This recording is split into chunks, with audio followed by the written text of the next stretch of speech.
National interest নিয়ে তো অনেক কথা হলো। প্রথমত এইটা আপনারা মানে অ্যাটলিস্ট আমি এটা তো আমার ব্যাকগ্রাউন্ড আপনারা সবাই জানেন যে আমরা ন্যাশনাল ইন্টারেস্ট ছাড়া আর কোনো ফিল্টার আসলে আমার নাই, আমার পার্সোনালি নাই। সো আমরা এরকম কোনো ডিসিশন অবশ্যই নিব না যেটা আসলে ন্যাশনাল ইন্টারেস্টের সাথে কনফ্লিক্টিং হয়।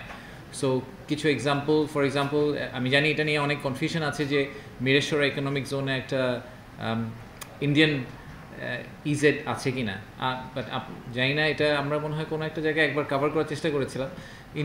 ইন্ডিয়ান আসলে একটা মিরেশ্বর ইকোনমিক জোনের যে অরিজিনাল মাস্টার প্ল্যানটা ছিল হচ্ছে 33,000 একরের। সেই মাস্টার প্ল্যানটাকে আমরা কেটে ফেজ 1-এ ছোটো করে প্রায় 10 থেকে 15,000 একরের মধ্যে কমিয়ে নিয়ে এসেছি, কারণ আমার বিশ্বাস যে এত জায়গার আসলে দরকার নেই সরকার। বাকিটা আমরা সেকেন্ড ফেজে বা থার্ড ফেজে হয়তো দেখতে পারি। আর ভারতীয় অর্থনৈতিক অঞ্চলে যে কথাটা বলা হয় সেটা আসলে কাগজে কলমের একটা অর্থনৈতিক অঞ্চল। এটা অরিজিনাল মাস্টার প্ল্যানে ছিল, কিন্তু এটাকে কখনো আসলে কোনো ধরনের সিগনিফিক্যান্ট প্রোগ্রেস বা কোনো কাজ করা হয়নি। ওখানে যে এলাকাটাকে মাস্টার প্ল্যানে ইয়ারমার্ক করা আছে সেটা একটা বনাঞ্চল।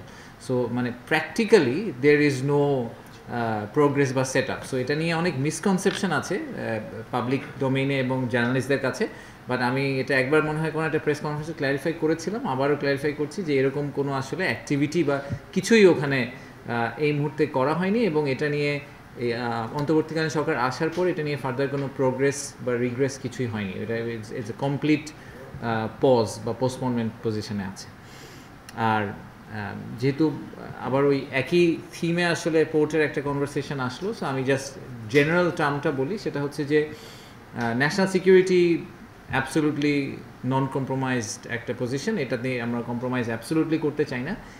তারপরে আমার কাছে মাঝে মাঝে মনে হয় যে যেহেতু মানে কনফিডেন্সিয়ালিটির কারণে আমরা অনেক ক্লজ আপনাদের সাথে পাবলিক ডোমেইনে শেয়ার করতে পারি না, কারণ আমরা যেহেতু বাইল্যাটারাল কিছু নেগোসিয়েশনে আছি বিভিন্ন সরকারের সাথে। বা এগেন আমি এতটুকু বলতে পারি যে আমাদের প্রাইমারি অবজেক্টিভ হচ্ছে যে চিটাগং পোর্ট আসলে কিন্তু শুধু চিটাগংয়ের পোর্ট না, সমগ্র বাংলাদেশের পোর্ট। ইনফ্যাক্ট আমরা বলছি যে এন্টায়ার সাউথ এশিয়ার রিজনের একটা ইম্পর্টেন্ট পোর্ট, রাইট? যে সেভেন সিস্টার্সের কথা বলা হচ্ছে বা নেপাল ভুটানের কথা বলা হচ্ছে, সবার জন্যই এটা প্রাইমারি। তো তাই যদি হয়ে থাকে চিটাগং পোর্টের বা চিটাগংয়ে যেই কয়টা পোর্ট হবে সবগুলা পোর্টকে ওয়ার্ল্ড ক্লাস কোয়ালিটি এবং মোস্ট এফিশিয়েন্ট পোর্ট হিসাবে অপারেট করতে হবে, ওয়াইল এনশিওরিং যে আমাদের কোনো জব লস না হয় এবং ওয়াইল এনশিওরিং যে আমাদের ন্যাশনাল ইন্টারেস্ট কমপ্লিটলি সার্ভ হয় এবং আমাদের ন্যাশনাল সিকিউরিটিতে কোনো ইম্প্যাক্ট না হয়। তো এই থিমের উপর বেস করে আমরা যাবতীয় আসলে কথাবার্তা বিভিন্ন দেশ এবং বিভিন্ন কোম্পানির সাথে করছি।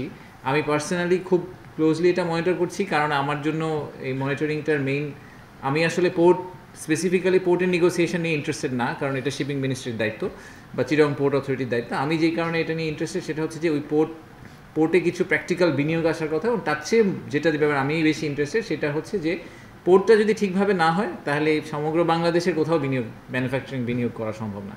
সবার একই কমপ্লেন যে বাংলাদেশের প্রোডাক্ট ডোর টু ডোর যেতে ফ্যাক্টরি আউটডোর থেকে আমাদের যে আউটলেট, সেই ইউরোপের আউটলেট বলেন আমেরিকান আউটলেট, যেই সময় লাগে ভিয়েতনামে এর 3 ভাগের 1 ভাগ সময় লাগে। সো এই গ্যাপ আমরা রিডিউস করতে না পারলে হবে না। তো পোর্টটাকে আপনারা শুধু যদি পোর্টটাকে ইটসেলফ না দেখে ওটাকে অ্যাকচুয়ালি এন্টায়ার বাংলাদেশের আউটলেট হিসেবে একটু কাইন্ডলি চিন্তা করবেন এবং ওই পয়েন্ট অফ ভিউ থেকে যদি একটু দেখার চেষ্টা করেন তাহলে আমাদের জন্য ভালো হয়। এবং আমি অ্যাটলিস্ট আপনাদেরকে মানে আপনারা আমার ব্যাকগ্রাউন্ড যেহেতু জানেন, আমি আবারও বলছি যে ন্যাশনাল ইন্টারেস্টের উপরে there is no other interest, so we will make sure that never is compromised. And সবাইকে আসার জন্য অনেক ধন্যবাদ। প্লিজ যদি সময় থাকে একটু লাঞ্চ করে যাবেন। আমি জানি যে আমরা গ্রসলি ওভাররান করেছি আনফর্চুনেটলি, আর একটু মানে সময় নিয়ে কথা বলতে পারলে ভালো হতো, অথবা আর একটু ছোটো করে সবাইকে বলতে পারলে ভালো হতো। বাট আমরা আবারও এগুলো একটু রিপিটেটিভলি করার চেষ্টা করবো। আমরা একটা কোয়ার্টারলি বেসিসে বা কোনো একটা ফ্রিকোয়েন্সিতে আপনাদের সাথে বারবার বসার চেষ্টা করবো, সো দ্যাট আমরা এই রিপোর্ট কার্ডটা আপনাদেরকে দিতে পারি এবং আপনাদের ফিডব্যাকগুলো আমরা নিতে পারি। সবাইকে আসার জন্য অনেক ধন্যবাদ। Thank you.